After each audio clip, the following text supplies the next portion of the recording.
every day Florida inches closer and closer to being a total dystopian hellscape. And we meant that. Some may say it's already there. And now the NAACP has issued a travel warning. Here it is. NAACP issues travel advisory in Florida. The travel advisory comes in direct response to Governor Ron DeSantis' aggressive attempts to erase Black history. In addition to the governor's restricting diversity, equity, and inclusion programs in Florida schools, the formal travel notice states the following: Florida is openly hostile towards African Americans, people of color, and the LGBTQ plus community, but it says individuals.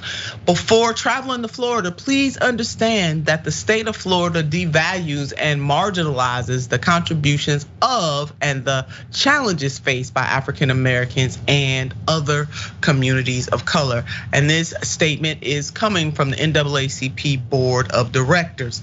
Now, under the leadership, it goes on, of Governor DeSantis, the state of Florida has become hostile to Black Americans and in direct conflict with the democratic ideas that our nation was founded upon. Let me pause right there. Go ahead and put Jackson up by this and let's keep it up. Jackson, I just can't go, well, you know what? Let me just go ahead and read it and then I'm gonna put my commentary on this.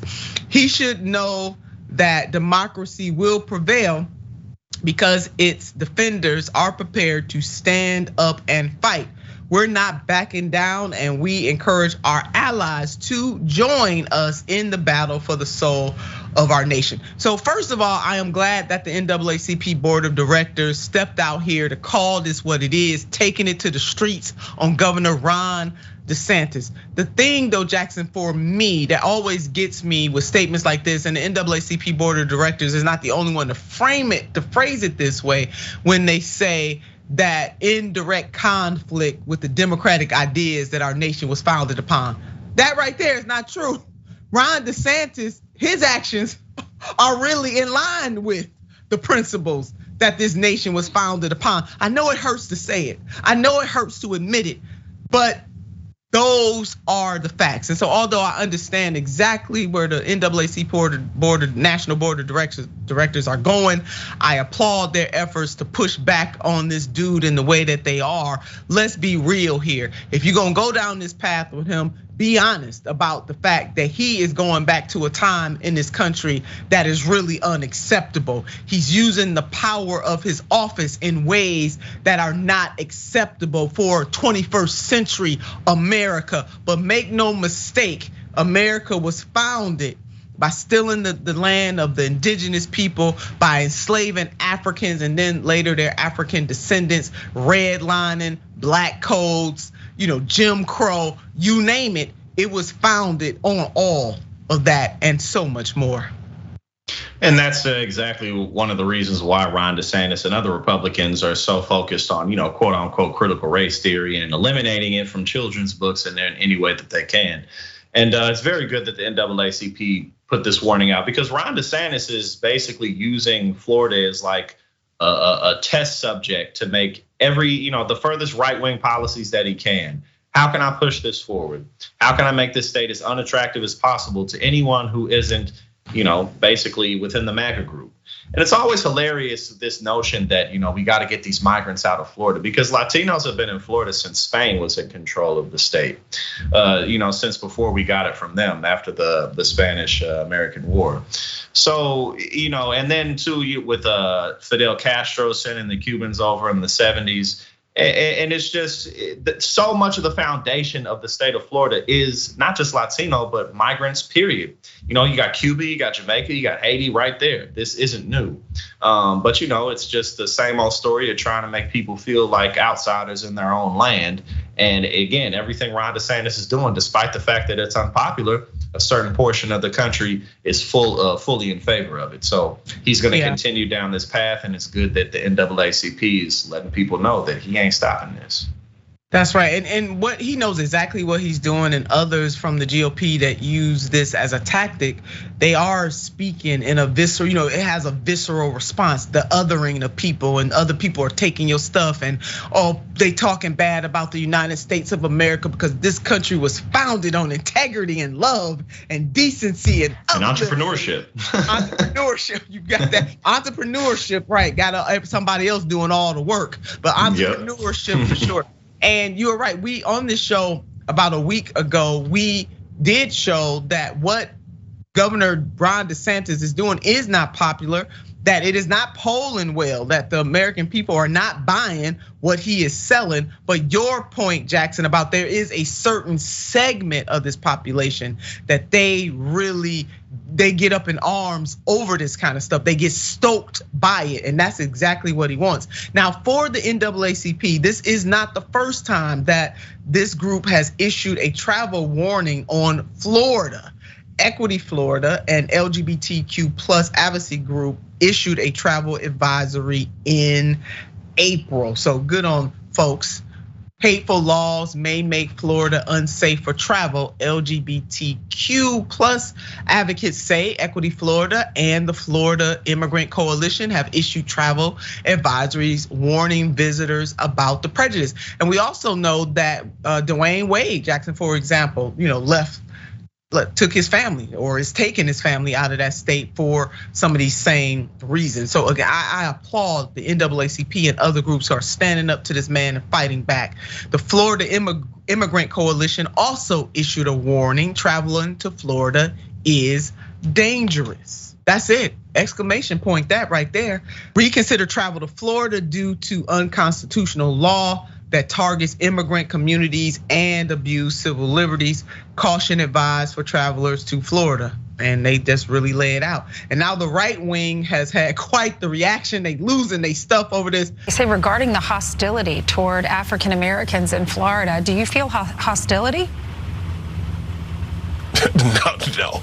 Again, this is so dumb. I don't even know what we're talking about, man. The only hostility I feel is this inflation hitting my pocketbook. I'll tell you that, because that inflation hitting everybody, that is hostile. You know, when the price of food is up, when the price of gas, which is still up, and the fact that fentanyl is coming into every community in our country because of Joe Biden, maybe the NAACP should be focused on that. Now the travel advisory, I should say, because I misspoke, I call it a ban, but the travel advisory. So, I mean, Rep. Byron, really? All of those things can be true all at once. Yeah, inflation is very high. It's hitting the American people in ways that hurt. You and the Republicans ought to be standing up for that and working together with Democrats to truly do something about it, to help all people, whether they rock Republican or they rock Democrat or Libertarian or not rocking with any party at all. But that is not what politicians like him, that's not what they're doing. It's their job. I mean, ain't that's so cute, Jackson? He calling on the NAACP to do their job. That's cute. Right. And it's always, like a huge paradox. People who don't believe in government, that they love being a part of it, basically so they can just destroy the government's ability to serve the people. But I have to say that one of the things that kills me about Black Republicans more than anything else is the airs that they have. Like, they somehow see something that other Black people don't, and they care about the community more than everyone else, despite the fact that absolutely everyone around them is white.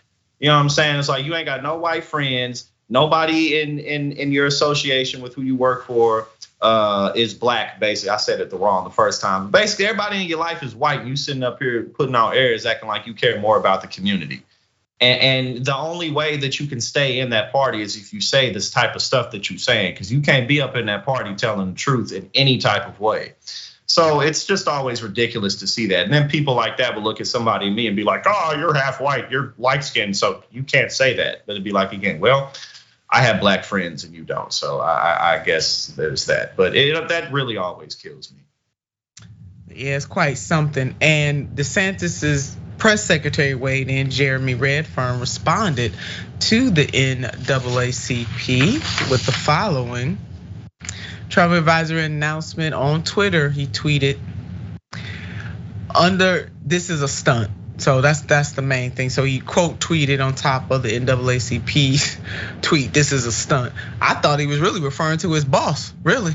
That caption to me Governor Ron DeSantis is a stunt. That's what I thought. That's what I thought the secretary. That was perfect, right? That was perfect, right? That is it. That's what I thought that his press secretary was calling his boss a stunt. This is a stunt. Civics education. This is a stunt. Oh Lord, he might regret putting that under there, but no, this is not a stunt. The NAACP telling the truth, the whole truth, and nothing but the truth about what is happening in the great state of Florida and what's happening in states all over this country where GOP are in control, both of governors' mansions and also legislatures. I mean, they are really dismantling progress in this country. They are banning books. You would think that this governor would have better things to do with the taxpayers' dollars, using millions of dollars to put migrants on buses and planes and using them as political pawns, dropping them off places and using taxpayers' dollars to do it. I mean, come on, Florida. Y'all could do so much better, so much better than Ron DeSantis. And Jackson, I'm old enough to remember when Andrew Gillum was running against Ron DeSantis before he became governor. And oh my God, I wish we had the video, but Mayor Gillum really laid out the type of person that we're dealing with in Ron DeSantis. And he basically ended, and I'm paraphrasing, you guys go watch this video too, but in the debate about the support that Ron DeSantis was getting from white supremacists. And Mayor Gillum said something like, hey, you might not be one, but the white supremacists think you are, they think you won. It was good. It was like total mic drop on Ron DeSantis. He was so stunned, he could barely say another word after Mayor Gillum gave him that left and that right hook on that one. I mean, it was real. Yeah, I hadn't thought about that in quite some time, but yeah, that was probably the most iconic moment in terms of the debates that they had between one another. Yeah. But yeah, Ron DeSantis is, and he just said he's not backing off. He's never gonna back off with his war from Disney. So he's gonna keep on doing what he's doing. He's gonna keep on at it. There's no reason for us to think otherwise. That's right. I mean, he's getting a lot of money. I mean, he's definitely raising a whole lot of money, even though he's out of step with the American people. So we'll keep everybody posted on this. In a fight with Disney. God help us all.